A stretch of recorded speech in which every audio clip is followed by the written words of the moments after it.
exceptional diversity that defines Western Queens. The district includes long-established families, new residents, public housing communities, small business corridors, and rapidly developing neighborhoods. Assembly District 37 is shaped by both opportunity and challenge. Residents are navigating rising housing and utility costs, concerns about overdevelopment and displacement, transit reliability, public safety, healthcare affordability, education, and the future of neighborhood infrastructure. At the same time, the district continues to be a center of small business growth, civic engagement, and community activism. Okay. Go ahead.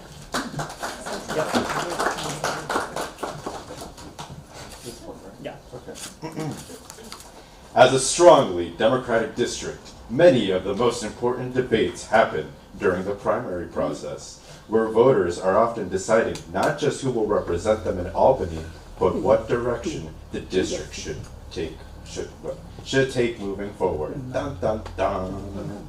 Tonight's forum is an opportunity to hear directly from the candidates about their vision for the future of Assembly District 37 and how they plan to represent one of the most vibrant and complex communities in New York State.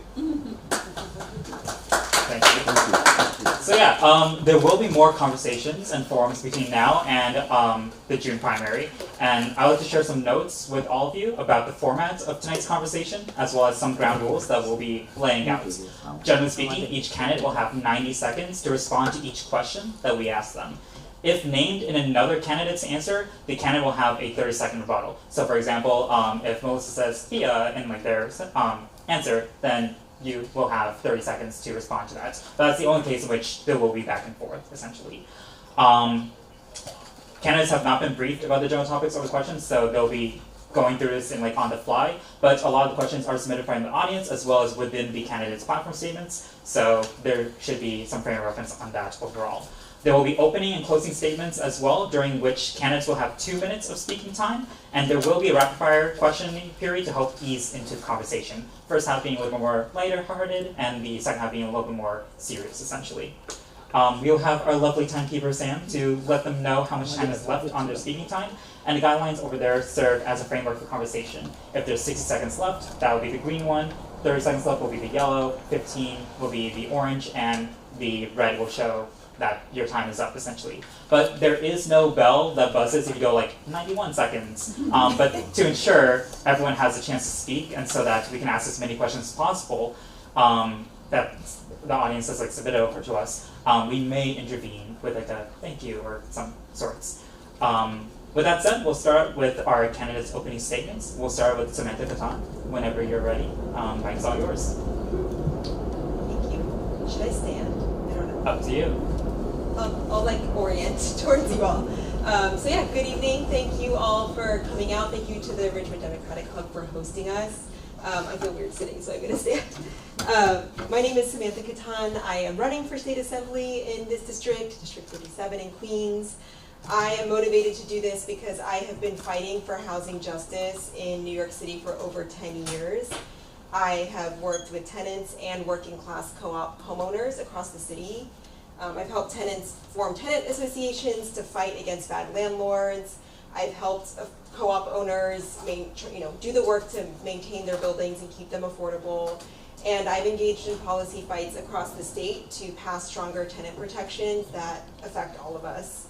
And I'm motivated to do this work because I believe that housing is a human right. I believe that everyone should be able to afford to stay in Queens and live a dignified life. I will also say it's very important that we elect more people to the state legislature that have that same orientation, that really want to fight for tenants and fight for a more affordable Queens. When I say everyone should be able to afford to stay here, that includes working families like mine. I have a 17-month-old daughter. That's why I'm fighting to tax the rich so we can fund things like universal childcare. It includes artists and musicians, which we have a lot of in this district. Which is why I'm fighting for commercial rent stabilization, which would protect small venues and artist studios from massive rent hikes. And it's why I'm fighting for things like New York for All, and to keep ICE out of New York so we can protect our immigrant neighbors and make Queens really a place for everyone to thrive. Thank you.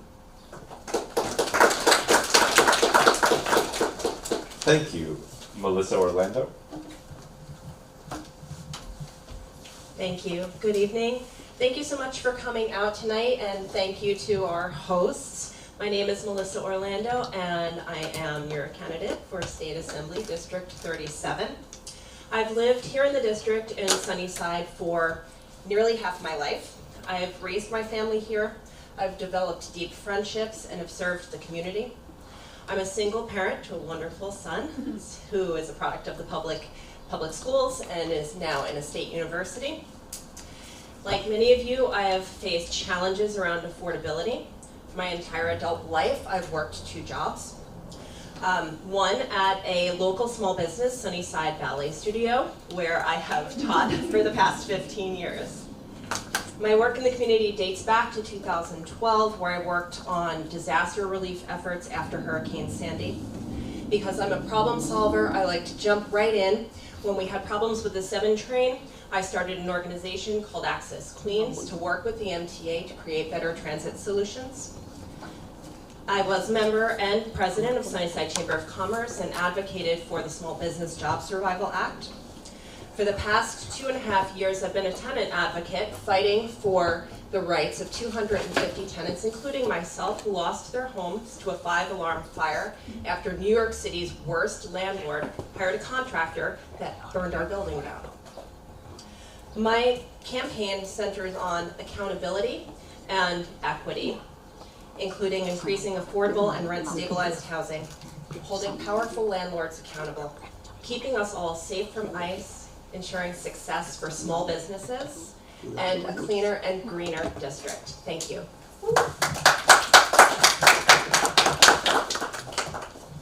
Thank you. Pia Rahman. So hi, my name is Pia Rahman. I want to take a moment to honor the late Assembly member Kathy Nolan. When she first ran, she made a commitment, and I really admired what she did, and it was to serve all constituents in this district. And when she ran on having 2 district offices in this district because of how it's geographically divided. And that is one thing that I vision while running for office, is my commitment to serve everyone. I also want to thank Ridgewood Democratic Club, especially Janet, for coordinating all of this on a Friday night. Thank you, Queens County Young Dems. Thank you, Western Queens Independent Democrats, Central Queens Independent Democrats, and Latino Democrats of New York City. I'm a lifelong New Yorker. I was born to Bangladeshi immigrants, and I lived in nearly every borough in New York City, and also upstate. And this has been my only home and my forever home. I'm a product of these public institutions. I was born in a public hospital. I worked in a public hospital. I graduated CUNY, SUNY, and New York City public schools. And during the pandemic, I worked as a dietitian in the COVID-only state hospital during the pandemic. And it made my commitment to community care and collective action.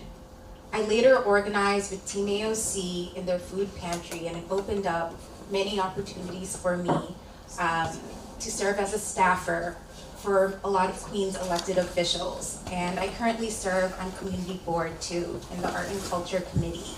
I'm running to fight for more equitable healthcare, affordable housing, fair wages, and my campaign is guided on accountability and solidarity. So thank you so much.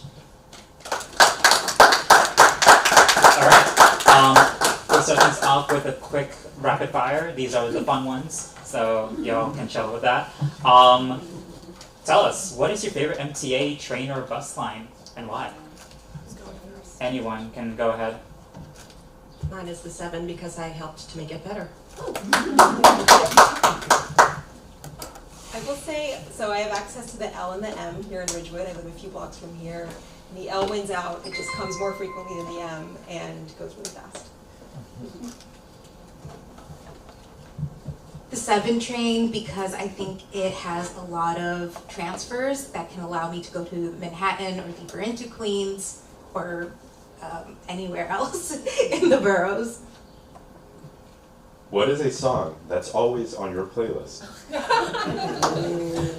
So we are here in Queens, and I love 50 Cent. I really love his first album. I think it is solid. And I love, what's it? Wangster. I love all of them. I don't think I have something that's on every playlist, but I'm Gen X, so most of my playlists have at least one Beastie Boys song on them. I definitely have a guilty pleasure of keeping up with the current young pop stars, and Olivia Rodrigo just released a new album, so I've been revisiting her catalog, and I think she's great. What is the best restaurant in the district, and what do you order? Down the line. Anyone can start. I'll start. I love Super Pollo in this neighborhood. I love going there for lunch. I love going there for dinner. The lunch special is a really great deal, and their green sauce is delicious. Highly recommend. So my favorite restaurant would have to be Bolivian Llama Party, which is in Sunnyside. Yeah, so I first had Bolivian food in Bolivia during a Habitat for Humanity stint, and it is actually the only Bolivian restaurant in New York City. Highly recommend. So it's Court Square Diner. It's open 24/7. I pretend it's my office, my campaign office, and we always get a small matzo ball soup. I get a small, my campaign manager gets a large, and they always know that, and I get a ginger ale like this. And she gets a cup of coffee to keep going, and thank you so much to my campaign manager. Sick. Is there a motto that you live by? Anyone? No regrets. I have to think so. Okay. Once again, we are here in Queens, 50 Cent. He has so many good ones, but right now, well, I don't really want to get rich, but Get Rich or Die Trying is the album that I really love. I guess I live by YOLO. You only live once. Try a classic. Try new things all the time. New York 7 is one of the most diverse districts in New York State. Can you greet New Yorkers in a language other than English? Type on New York 37. Oh, New York 37. Hola, Chashdelek, Namaskar. So yes, we are also, covers New York 7, so also in New York 7 and 37. I'm going to speak to Ocean right now. Kamonaso, hi, in Bangla, and to your dad.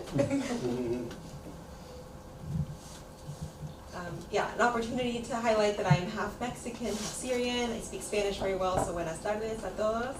And don't speak Arabic very well, but I've been learning, so salam alaikum. What's the best thing about New York City?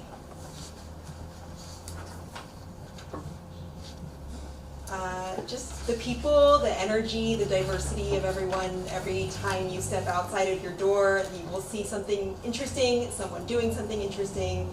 It is the most at home I've ever felt anywhere, just with the amazing people here.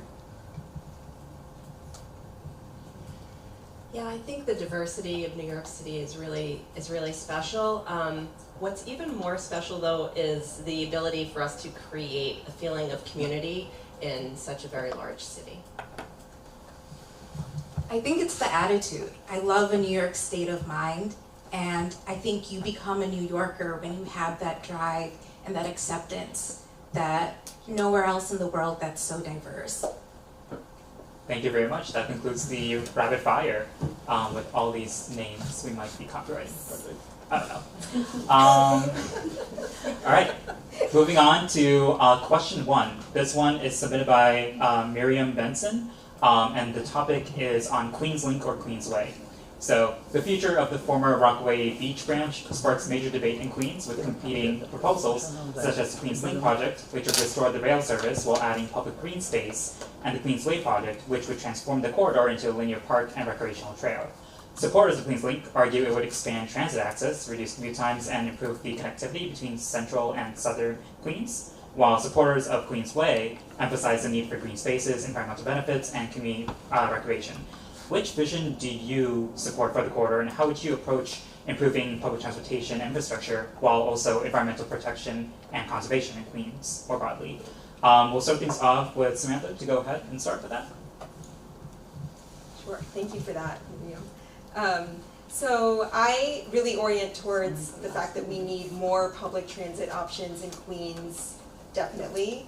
And we don't have very many opportunities to create new rail lines, and when we have an opportunity where there's already tracks down, I think that is something that we should prioritize for transit. My understanding is that the proposal for the Queens Link does also make room for park space along the rail line. And I do think there's a way to be achieving both at the same time. So always looking for opportunities to prioritize transit. Thank you. Melissa?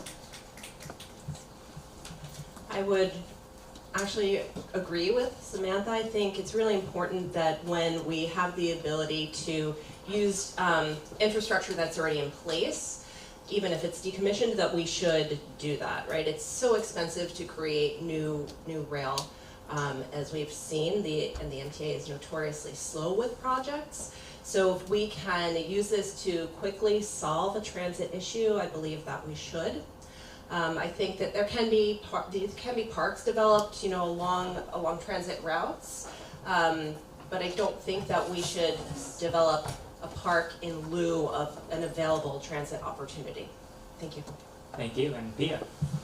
I agree. I think right now, everyone can say that transportation is an issue, that the trains are delayed, that maybe they can't see their friend in another borough. And with Queens Link, one thing that I really like about it is that it interconnects a lot of the different boroughs, the outer boroughs. And it gives access to existing parks right now, instead of people staying in one area. So I think it actually helps with access to green space. Thank you.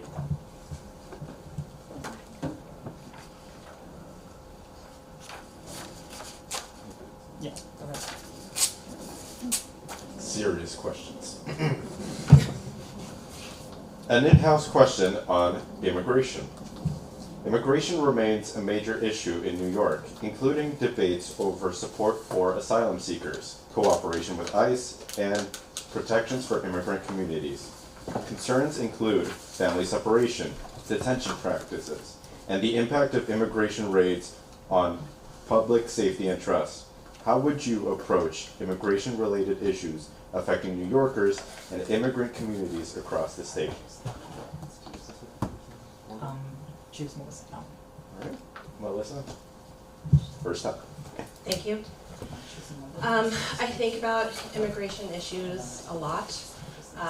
We live in the most diverse place on the planet, and we see so much immigration that is, a result of what we've done over the decades in terms of our foreign policy. I support New York for all. I don't believe that ICE should be in our communities. I worry about my child being confronted on the street by ICE. My child is Latino. He does not have an Anglo last name. And I am terrified when he goes outside. I do not think that we should cooperate at all on a state level with federal immigration enforcement. Thank you. Thank you, Pia. At this point, it's not an immigration issue, it's a human rights issue. It's a human rights issue, and we should not have ICE, local law enforcement, and state agencies should keep us safe. And we should not act as an extension of ICE. And when immigrant communities fear detention and deportation, and families become unstable, it has a trickle effect. It affects workers, it affects people trusting their government. And I know that fear. I know it firsthand. My father had the same name as one of the 9/11 terrorists, and he had to write a letter to Homeland Security saying he is not it. I know that fear in those kids when ICE is coming after their family. And at this point, it's a human rights issue. Call it for what it is.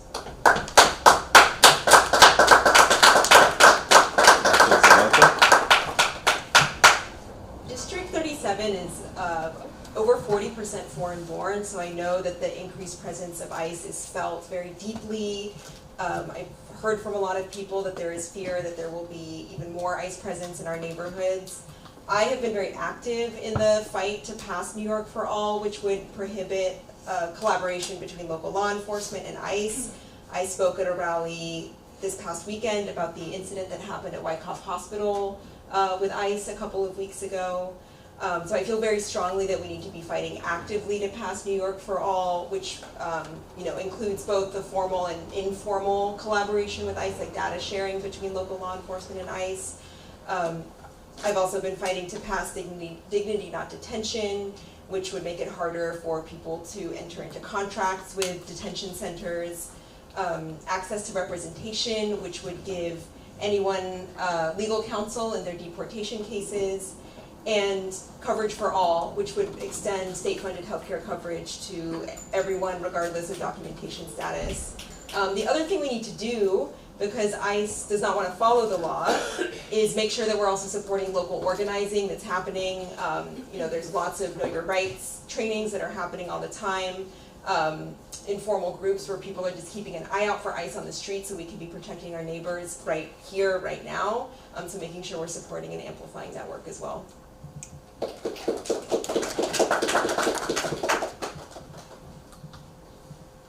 The next question was submitted by the members of the Ridgewood Democratic Club on healthcare.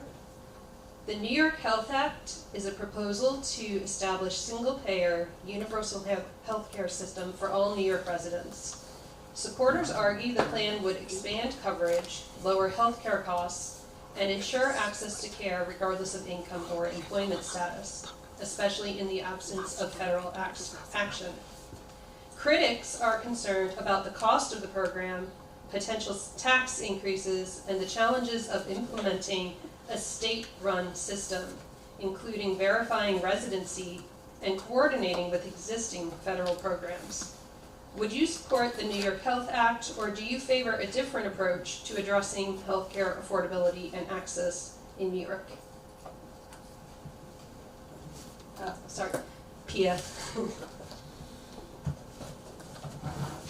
So I am a former healthcare worker, and I believe it is my moral obligation to make sure that we pass New York for All. I believe that supporting a universal healthcare system guarantees healthcare as a human right. And I know that there's a political deadlock, and what we really need to do is keep building the coalition, whether it's labor unions that support it, whether it's healthcare workers and patients and local governments. And one way to see it is that we could also do a state-level pilot program in certain areas to see how we can make sure we can pass it across the state. It is at this point, when I talk to voters in the district and the stories that they tell me, especially our aging seniors, we have to make sure that we are treating everyone with dignity and respect. And one way to do it is to pass New York for All, and it would be my legislative priority. Samantha? I am extremely supportive of the New York Health Act. I also believe that healthcare is a human right. I, as someone who had employer-sponsored health coverage, still got into a situation where our health coverage changed the month before I gave birth, and I was scrambling to figure out whether all my new providers, the new network that I was in, would cover all of the upcoming expenses that I was going to have. And people should not have to be stressed about paying for healthcare on top of whatever health issue you're going through. So New York Health Act is a huge priority of mine. I think this is an issue where it's important and helpful to have someone with organizing experience working on this issue in the legislature like I do, because it definitely is an issue of needing to build up support and develop kind of like an inside-outside strategy to move this forward.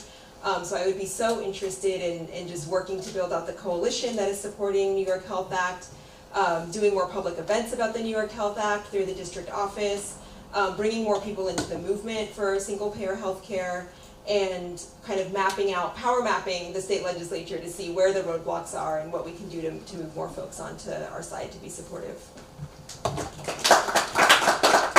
Thank you. Melissa? Thank you. I fully support the New York Health Act. From a personal perspective, in 2011, I was diagnosed with cancer. I was very fortunate that I had employer-sponsored health insurance and that it was very good health insurance, because paying for cancer treatment can bankrupt you. No one should have to worry when they're sick that they will need to make choices about food, keeping a roof over their head, who's going to care for their children. And it's imperative that we provide people with peace of mind, with dignity, and that happens when people can access healthcare without worrying. So I would do everything as your assembly member to ensure that the New York Health Act was passed. Thank you. Thank you.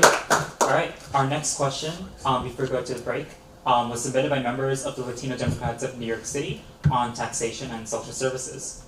In recent years, lawmakers have debated different tax proposals, including tax breaks for certain incomes and higher taxes on wealthy residents, such as the proposed pied-à-terre tax, amongst many other things.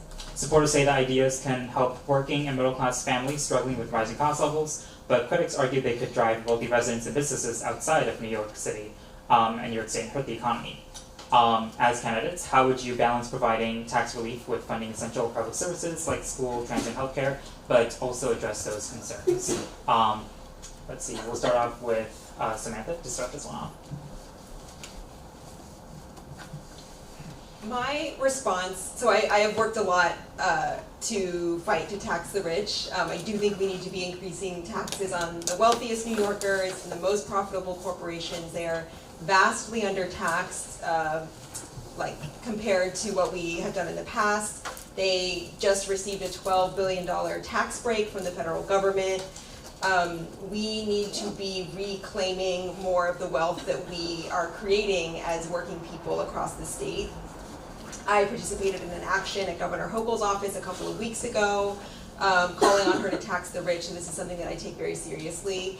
Right, working families are leaving New York State and New York City already because we cannot afford to stay here. So I am not super sympathetic to the argument that the wealthy will leave if we raise their taxes.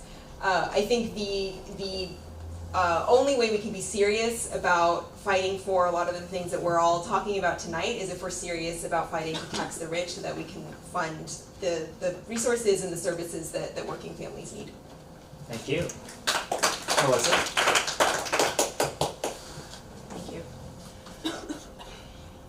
It is comical we talk about how we can't possibly tax the rich because they'll leave.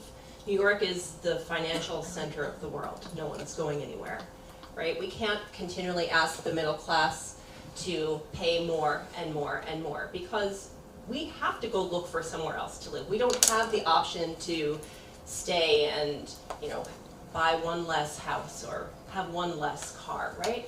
We are surviving day to day. So it's really important that everyone pays their fair share. That includes the wealthy, corporations, developers who get insane tax breaks, right? We have to support the middle class, the working class, and it is the only way that the state can function and provide for everyone that has needs.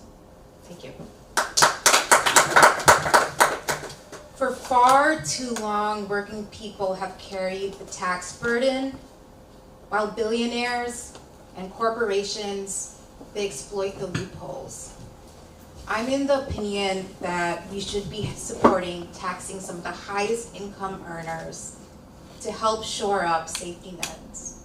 Because there is no way that ordinary people can survive in this way at all. Absolutely.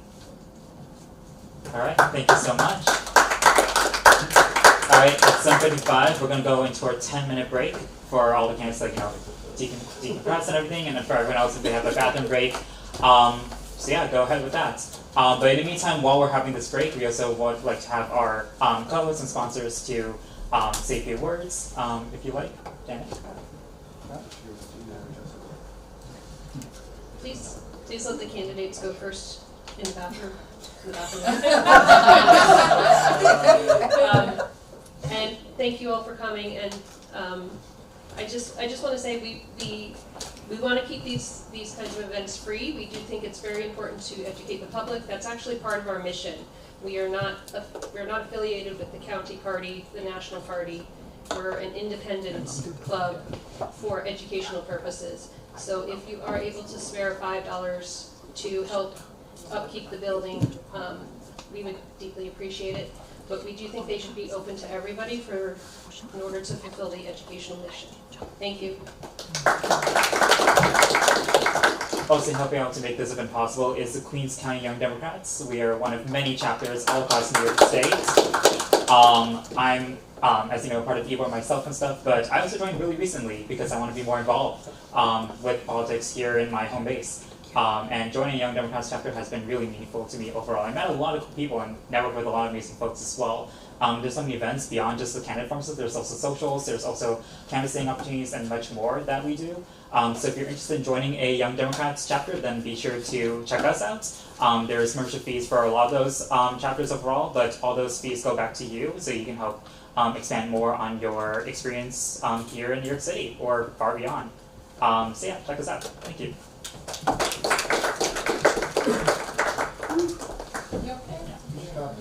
Oh, and one final sponsor that we want to shout out is Beers Television US.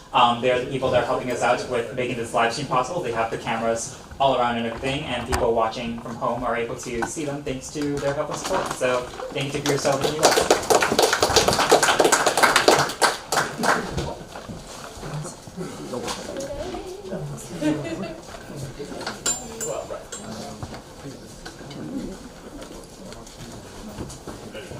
Hey guys, Hey. how you doing? How are you? Good stuff. Man, how you doing? Hi, how you doing? How's everything? So far so good. Yeah. How's butter rating?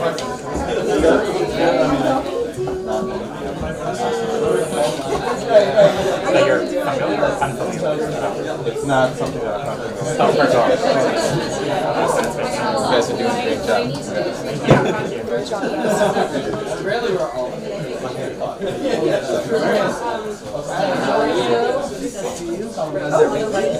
That's surprising. Good. What about yourself? The state senate forum,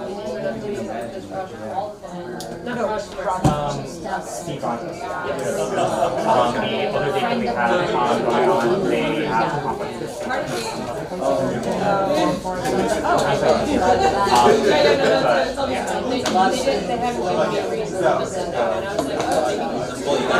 That's all you gotta say. No, that's right. There's just so many events. So that's very everyone wants to do.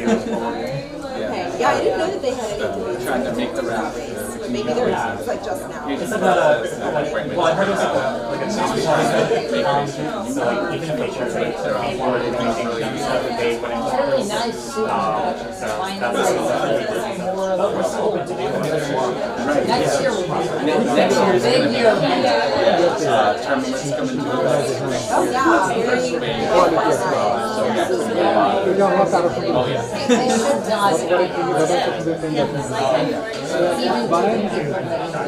feel like somehow the like Yeah, it comes into effect next year, but then the folks who are doing 28, they get that second. You're not like The logic there is like a lot of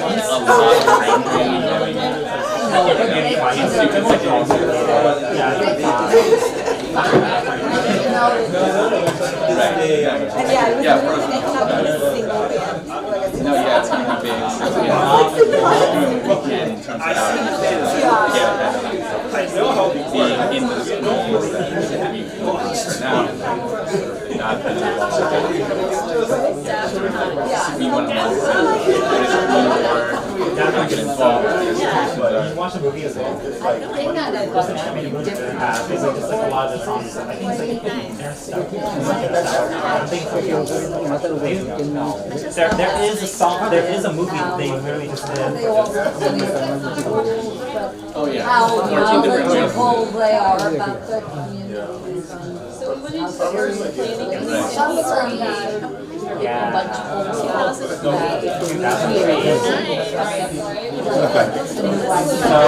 So that's what happens when we don't have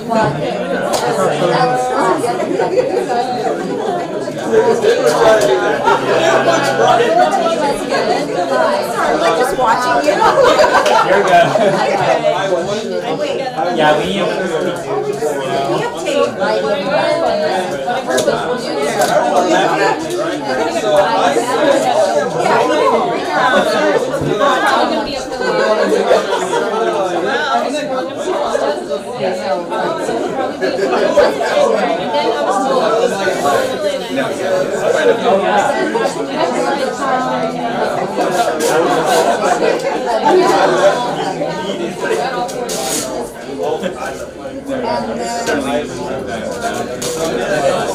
there's an outlet behind you. I don't and he does that even though he hears all those stories. But then he'll stand up and say things like back and right, you know, like, because I forget, yeah, and how you doing? He would do the discussion stuff, and he told me that he wanted to. Good moment found out they could modify the ones he had. Once we've got it set up. Yeah, I have Then obviously like if all people leaving outside my district. So, where's my phone call? Yeah, but I also like live in and Well, I would. Dad. You know, hopefully we can. Yeah, my dad's good dad. Yeah.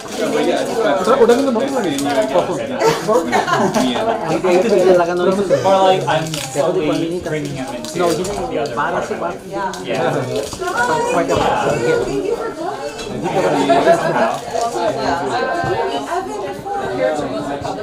Or they were both and so had all got elected and they re-registered as independents. I was going to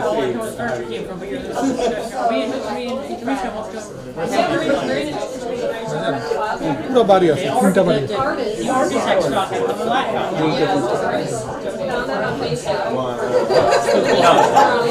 There's more of like a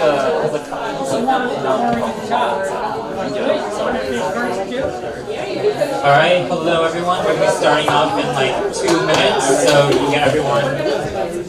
Oh, I was going to do dirty. Starting off again in 2 minutes, if you can get everyone to come back, please. Yeah, that's exactly where she got it. She called it. She texted me. She was like, 2 minutes again. We end at 8:30. The light says 10 because they want to have like as much as possible. So it doesn't mean it's but 8:30 part is like now. We end at what? Yeah, right.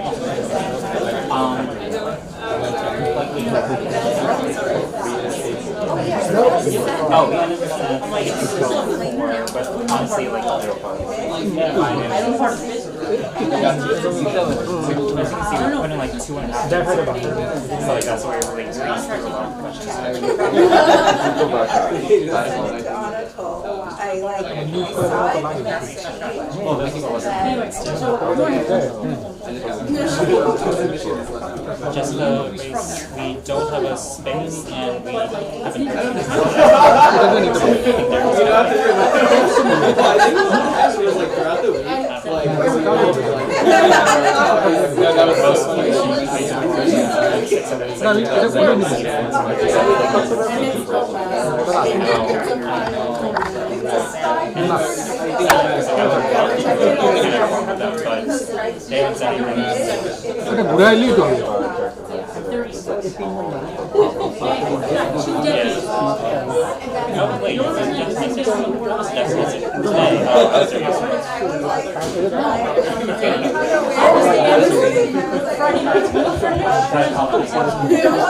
Ladies and gentlemen, we will be restarting questions. Please take your seats. 1, 2, 3, 9, candidates, please take your seats. And audience members like you. Starting soon, Jen.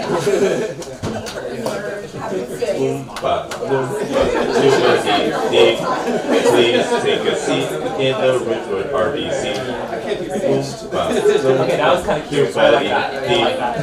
Please pay your dues to QCYD. Okay, that's crazy.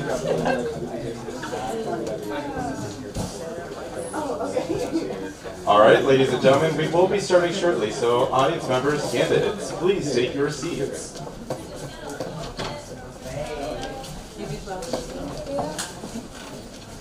This message is sponsored by a good workplace to sleep here at Airline. We're having so much fun. At the Ridgewood Democratic Club. No, it's like a kid like discovers free will, you know?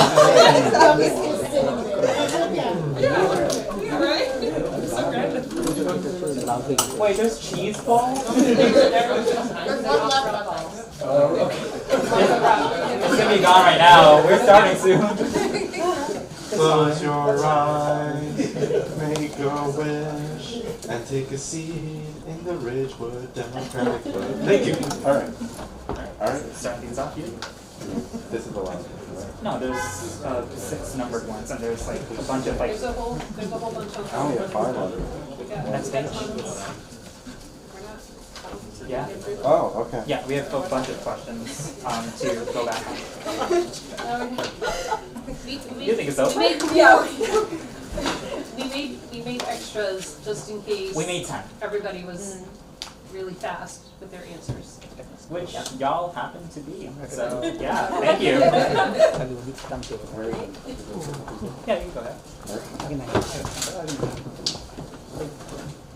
All right. Back to serious questions. So, serious things. All right. This question was submitted by members of the Ridgewood Democratic Club on privacy and surveillance. As new surveillance technologies become more common, concerns about digital privacy and government oversight have grown across New York. Tools such as flock license plate reader cameras and data analysis platforms like Palantir are increasingly being used by law enforcement and government agencies to collect and analyze large amounts of public data. Supporters argue these technologies can help solve crimes, improve public safety, and make government services more efficient, while critics warn about the potential for mass surveillance, misuse of personal information, lack of transparency, and violations of civil liberties. What steps would you support to protect New Yorkers' privacy rights while balancing public safety and government needs? We'll start with Melissa.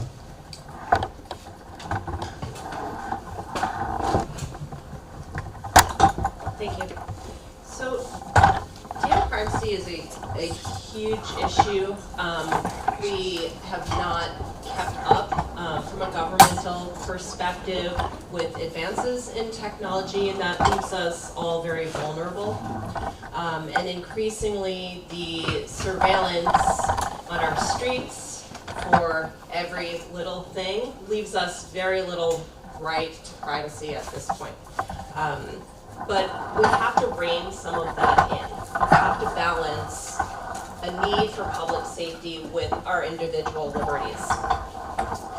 You can see from what has happened over the past year and a half at the federal level, we've been subject to data leaks and really it endangers people because our social security numbers are out there, right? People can find out anything about you, and that's because the government does not have a good handle on technology. We really need to have experts in the field working on these issues and not rely at the federal level or even at the state level on people who don't use technology, are probably have been in their roles for way too long and have no sense of how to use any technology at all. But we need to do something about it, and very quickly. Thank you. Next up, Pia. So when we live in a surveillance state, it really erodes trust in the government. And I really believe in strengthening consent when it comes to data privacy and surveillance. I was reading that at this point, they wanted to have in schools, when kids go out to the bathroom, that they would be surveilled of when they come in and when they come out. And I think that's really a level of surveillance that we don't need, and it erodes trust in everyone. And lastly, Samantha. As someone who does a fair amount of organizing, sort of pushing against our political establishment, cybersecurity and surveillance and privacy comes up a lot for me. I have a lot of concerns about government overreach into personal data. I think one exception that I think about are examples like automatic speed cameras. Like, I think there are opportunities to use technology like that to deal with traffic enforcement in a way that reduces the number of police interactions that folks have to have. But in general, I've been really supportive of the organizing that's been happening. This is a little more city level, but organizing to fight for more privacy in schools with student data. There's a push to put a 2-year AI moratorium across the DOE. So places where, specific places where people are organizing for increased privacy and reduced surveillance, I've been supportive of, and that's the direction I think we should go in.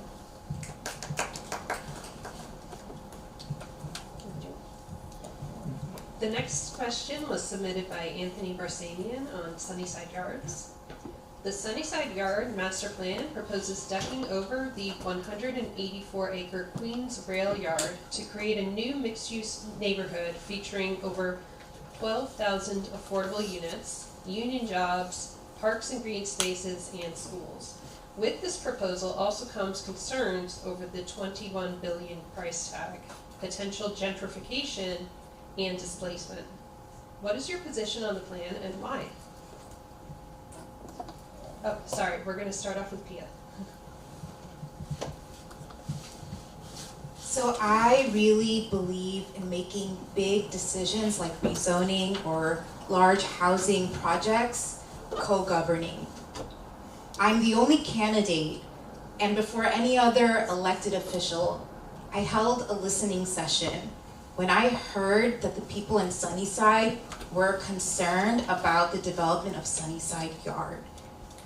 What I heard from Sunnyside residents is that yes, they do want affordable housing, but is it going to be climate resilient?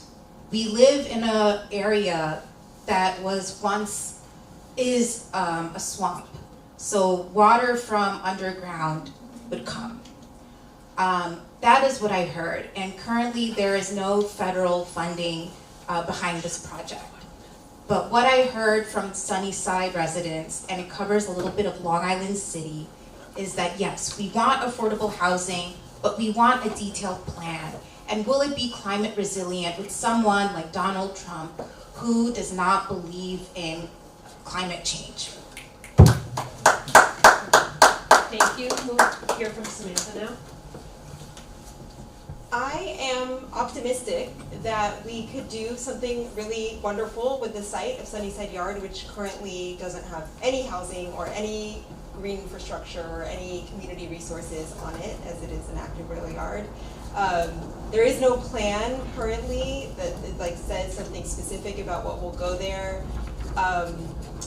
My understanding is the verbal soft commitment from the federal government to give $21 billion to deck over the yard would keep Sunnyside Yard from ending up in a situation like Hudson Yards, where there was a private developer that spent the money to build the deck and they needed to recoup their investment, and that's why we ended up with just luxury housing. I think there's a real opportunity with partnering with the federal government to do something very different at Sunnyside Yard and meet the needs of local residents, and I'm certain that if there's, if it kind of firms up and it moves forward, it will be a community-centered, community-led process. Thank you. And now, Melissa? Thank you. So I assume the question is referring to the 2020 Sunnyside Yards plan. Is that correct? The 2020, but also it's been brought up again. Yeah. With Mayor Mamdani also bringing more things. Yeah. We can reset the timer. Thank you. So I was on the master planning committee for the 2020 study as the community representative for Sunnyside Yards. At that point, the community was overwhelmingly not in favor of moving forward with the development. The cost of $21 billion that is estimated now in this latest proposal, because this has been proposed many, many times over the past 70, 80 years. The $21 billion cost is only the cost of the deck. It does not include any housing. To develop housing over Sunnyside Yards will take 100 years. I think the more effective thing to do at this point is to bring rent-stabilized housing units that are currently offline, online. And we need to do that by holding landlords, corporate landlords, accountable, developing a database that lists not only by building, but by apartment, every single rent-stabilized unit, and the status, whether it is available or vacant, whether the landlord is holding it offline, and if they choose to continue to hold the apartments offline, then they need to give up the benefits that go along with having rent-stabilized apartments. I think this is a much quicker way to bring affordability to the community without waiting for decades for Sunnyside Yards to emerge. Because there is no plan right now, I am not convinced that it is the right direction to go in. My question as your assembly member would always be, how is this good for Queens? And unless you show me how this is good for Queens, I can't at this point approve. Thank you very much. We'll now move into an in-house question on homelessness and mental health. So, across New York City, including Western Queens, many residents are concerned about access to mental health care, rising substance use, and homelessness in public spaces and transit areas. People also report long wait times for treatment, limited outpatient services, and a shortage of long-term supporting housing. Some support expanding involuntary treatment and more force-based approach, while others argue for investing in the community-based care that already exists, and more mental health clinics overall, to address underlying issues such as poverty and housing instability. What approach would you take to improving all those things, mental health services, addressing substance use and abuse, and homelessness? We'll start things off with Samantha to kick us off, right? Because, yeah. My approach to supporting folks with mental health issues and sort of public safety, community safety in general is really focused on making sure that we're providing the resources that people need to not just survive, but thrive and live with dignity. So I would very much focus on investing in community-based clinics. I would be very supportive of the Treatment Not Jails or the Treatment Court Expansion Act, which would be a court diversion program to connect people who are in the criminal justice system to substance abuse support, mental health support, instead of cycling them through the prison system and then going back out on the streets. And that's a lot of what we're seeing is people cycling through that system. So really investing in community resources, supportive housing, long-term housing for people who are not accessing it right now is, for me, the most holistic and best way to approach this. Thank you. Melissa? Thank you. I would agree that we need much more funding for mental health, right? As we have come out of the pandemic, there's been exacerbated mental health crises, and that affects not only people who find themselves homeless, but everyone. And so we really need to have specialized support based on whatever your situation is. If you are homeless, there needs to be multi-pronged approach, right? We can't take everyone's situation as the same. We have to have specialized approaches. I do believe we need to deal with when an issue happens out on the street. If it's a crime, we have to look at what the motivating factors are, right? If you find yourself homeless and you're having a crisis, that can lead to other things. That doesn't necessarily mean that you need to be incarcerated, right? People need to be treated with dignity. We need to understand their situations, and we need, more than anything, to provide help. Thank you so much. And last but not least, Pia. So, as a legislator, if elected, I would intend to prioritize in the budget healthcare. I believe that what we see right now is 1 out of 4 kids face food insecurity. And really for a houseless model, we have to root it in prevention, dignity and fairness, and community partnership. So I really believe in investing in supportive housing, especially our vulnerable population. What I've been hearing throughout the district is a lot of seniors are deciding whether they can keep the lights on at their home that they lived their whole lives trying to buy. And for me, it's really about building more affordable housing for seniors who are on a fixed income bracket within our district, because they're experiencing it the most in Assembly District 37. Thank you, and that concludes our serious question portion. Now, for the moment that everybody's been waiting for, we have the rapid fire section! Yeah! Come on, make some noise. Come on. This is serious too. That's up on that. These are serious for the candidates. Our first question will be, do you accept any donations from corporate PACs? Anyone can start. Anyone can start. Anybody's game. No, my donations are all from the community. Yes, grassroots. No, I accept no money from any PACs, from fossil fuel, from tenant organizing, from real estate, from big food, big pharma. Most of my donations come actually from healthcare workers because they don't have the time to volunteer for my campaign.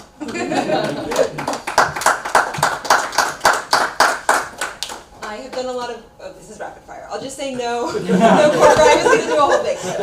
No corporate money, no real estate money. I have over 1,300 donors with an average donation size of $37. Woo.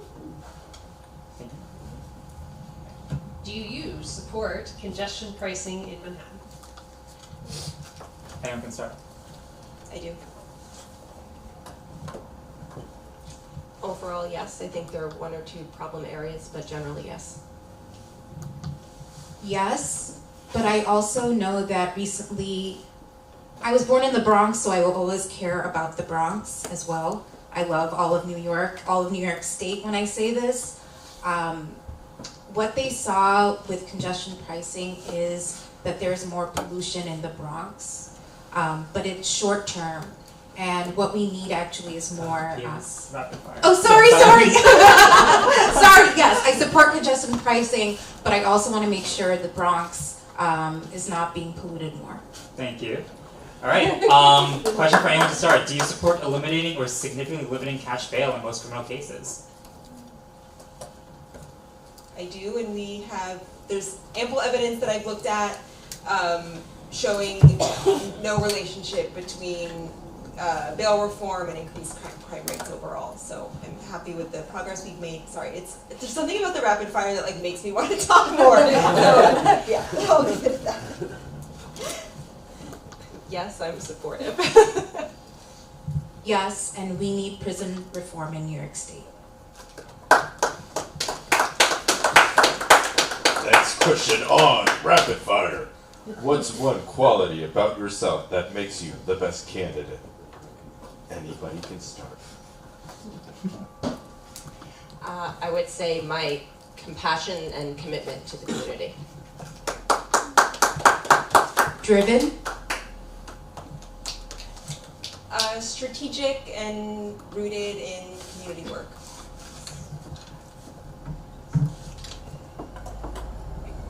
Thank you. We'll go ahead now with our candidates' closing statements.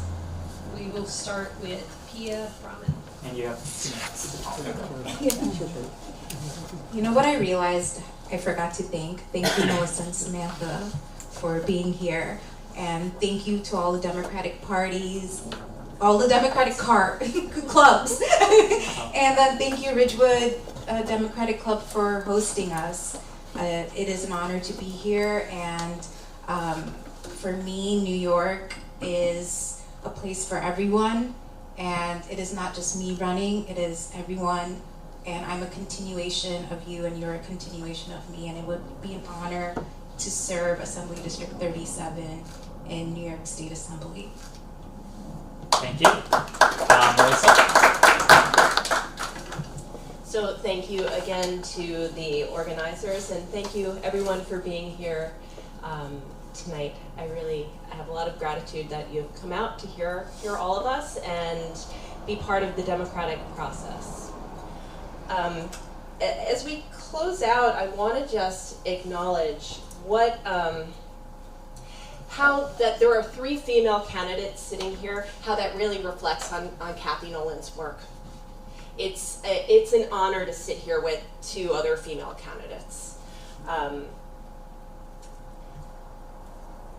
I'm here to ask for your vote. I want to tell you that I'm running because I love our district. Between the 3 of us, there's not really that much daylight in our positions. But I will tell you that the only agenda that I am beholden to is community. If you vote for me, I will work for you every single day. So I'm here to ask for your vote, and thank you very much for your time. And thank you, Samantha, and thank you, Pia.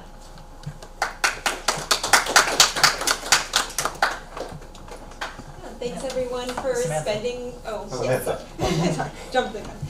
Thanks everyone for spending your Friday evening with us. It's true. We have a lot in common in our policy ideas and priorities. I would just highlight that I do think it's really useful to elect people to the state legislature that have community organizing experience. There's a lot of transferable skills. If you really want to pass ambitious legislation, like the legislation that we've all been talking about tonight, I think you do have to be an effective organizer. That means being good at building relationships with all kinds of people, building coalitions of support, doing political education, not just with your constituents, but with your fellow assembly members, like kind of engaging in the project and bringing people into your movement and like the work that you want to get done. That's work that I've done to help pass stronger tenant protections at the state level. And I would be so excited to be able to do that work to help pass other ambitious legislation. And I'll also just highlight that I'm excited that I'm running not just as myself, but part of a movement. I have been helping to organize in like the left electoral space for almost a decade. I think that really the only credible counterbalance to what we're seeing at the federal government with MAGA and Trump's agenda and fascism is building a strong electoral left from the ground up, and that's really the project that I've been a part of for a decade, and I see running for office as part of that. Thank you very much. And yeah, thank you to all the candidates for being here tonight and for engaging in a thoughtful discussion about the future of our assembly district. I also want to thank everyone in the audience, whether you joined us in person or in a live stream right over there, for just coming here and staying engaged, staying informed, taking the time out of this Friday. You could have been at a club right now, but you're here. We are in a club. Oh, you're right, we are in a club. Okay. We're in a club. Interesting choice, but yeah. Thank you for being here, everyone.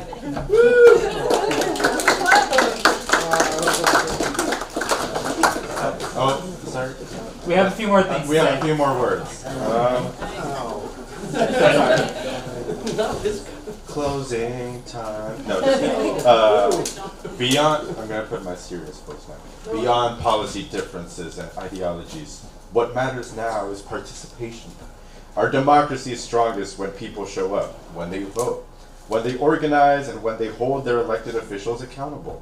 So as we leave tonight, I encourage everyone to stay engaged, learn about the candidates, talk to your neighbors, and most importantly, make a plan to vote. Election Day is Tuesday, June 23rd, and polls are open from 6 a.m. to 9 p.m.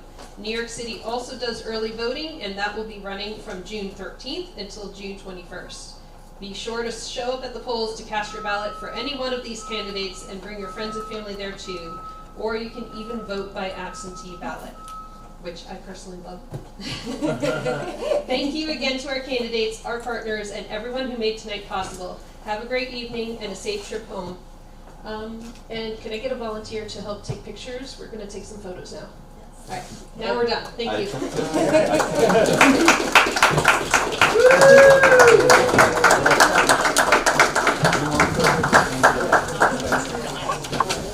All right, we'll do a quick photo of all the candidates at the center first, and then we'll ask everyone else to join in. So you can see what questions didn't get asked. All right.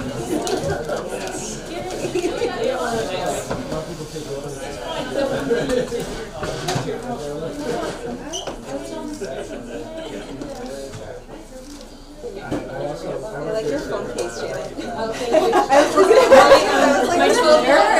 right.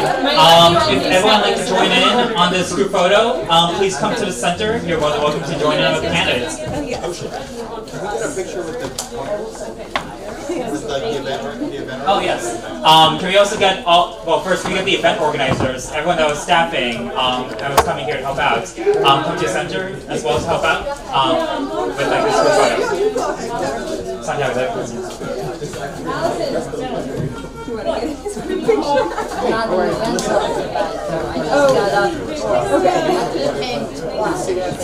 Thank you again.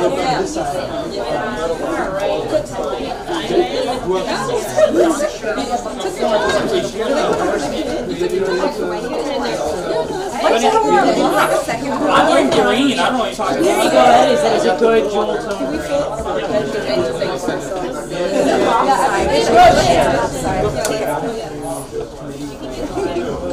We can move the tables over. Oh, just why don't we use the stage, guys, so we can just hear. Our sign is here, though. They're all very tall today. Almost there. Just squeeze in a little teeny bit more, please. Thank you.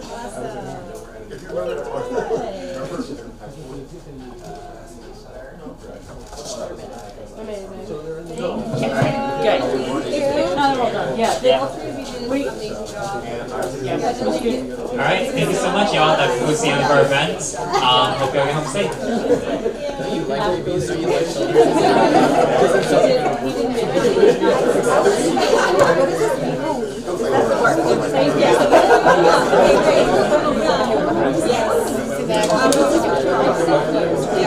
Okay. Okay, nice.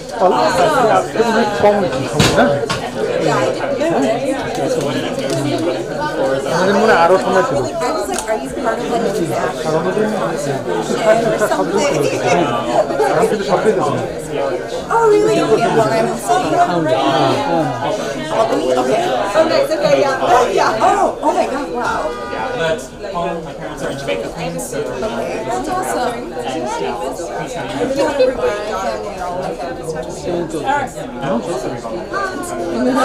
I was like, it's either there or Buffalo now. yeah, that's true.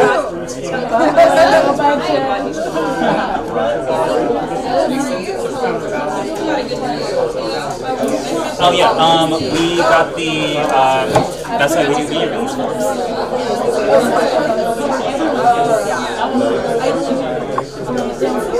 I do feel like when I was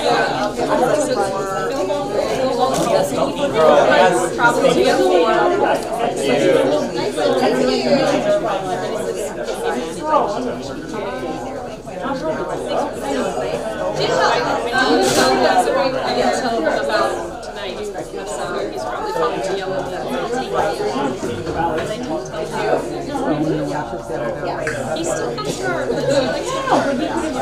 He got that Instagram. He doesn't follow us?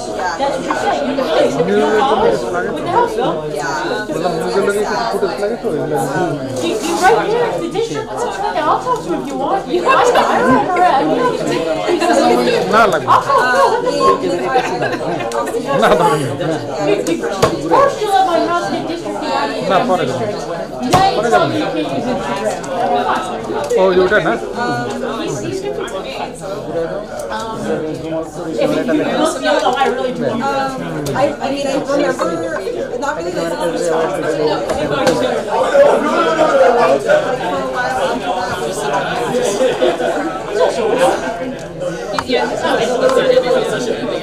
I feel like you know, I got that promotion because the very first planning meeting, he already had everything planned, and I was like, do we want to go to the bar and like announce it after our road, or do we want to go up to either one's fine. Whatever you want. You want all the people in here to go to the bar?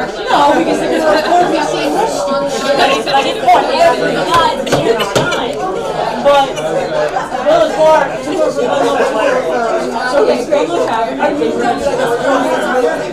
Oh yeah, you tried to get me to go there once. Anyway, that got taken over by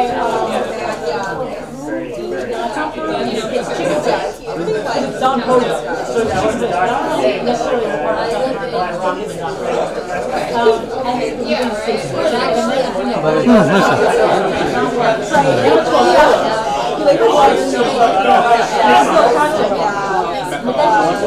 yeah, I don't totally get it. Seems like there was like a push to get out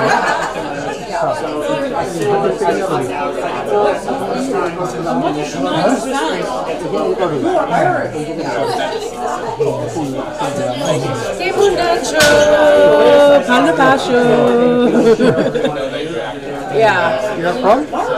I'm a Tibetan. Yeah. Do you speak Hindi? Little bit. Little bit? मैं हिंदी बोलती हूँ. मेरा घर कहाँ है? मेरा घर Brooklyn. Hindi में? नेपाल से उधर कहाँ? इंडिया में कहाँ? India में Himachal. Himachal. What about you guys? Bangladesh. Bangladesh कहाँ से? बांग्लादेश ढाका. ढाका. अच्छा. बारिश बहुत होते हैं. हाँ? हिंदी है. धर्मशाला में भी बहुत बारिश बहुत होते हैं, हिमाचल में भी. मानसून 3 महीने का होता है. सेयाम. आप लोग यहाँ पे रहते हो? कहाँ पे रहते हो? Jamaica. Okay. Works for the news? Yeah, he is head of news. TV channel है इसको ले लेना इंटरव्यू लेगा मैं अपना कांटेक्ट देगा okay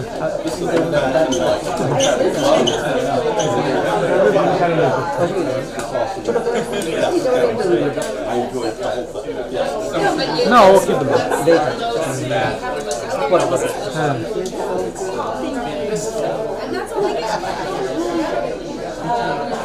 Who's the campaign manager? Oh, you're a campaign manager?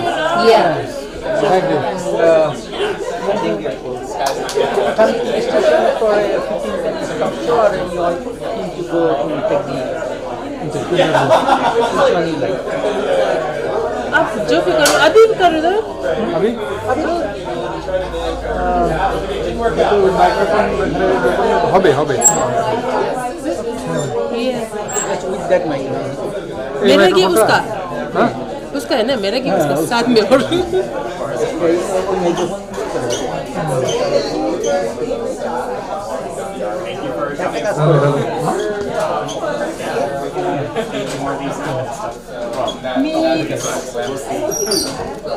Hello.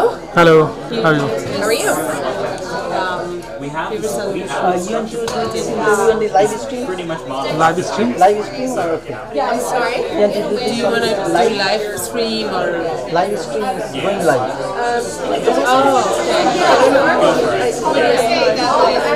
Do you have questions? Yeah. Okay, wait. Maybe you can give me. Are you recording? Okay. Do you want any questions? Like maybe ask why you're running and yeah. Just one question. Why you're running and what is your expectation? Yeah. When you are Any running. message? Yeah. Sounds good. Yeah, and a message for the constituents, for the voters, right? Yeah. Sure. Okay. Are you going to ask me or should I just... What is your expectation to the voters? Question maybe introduce herself, like introduce yourself and then, yeah. Only your. Yeah, introduce. Say like introduce. The question is like first introduce yourself. No. Just question. Okay. And just short. One short. Record off করে দিতে। Record off করে দিলে তোর হবে না। না, এখানে record হবে। না, এখানে তো I'm a little confused right now. Yeah. I'll send you. Okay. Maybe. Okay. Small shot. I just can't. Yeah. Okay. What's the question? So what is your expectation to the voters?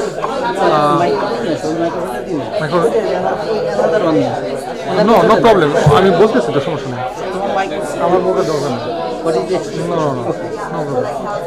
Just your voice. So your message to the voters. Yes. Just your message. Anyone. Go to. Yeah. Okay.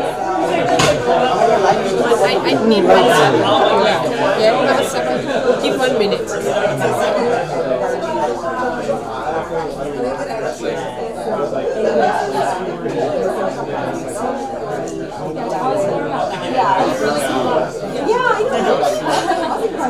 I know. Well, Sunny said yours. It's all good. I'm putting it in there. I was like, I need to work into it. Yeah. So that would allow this lady to. বন্ধ করুন।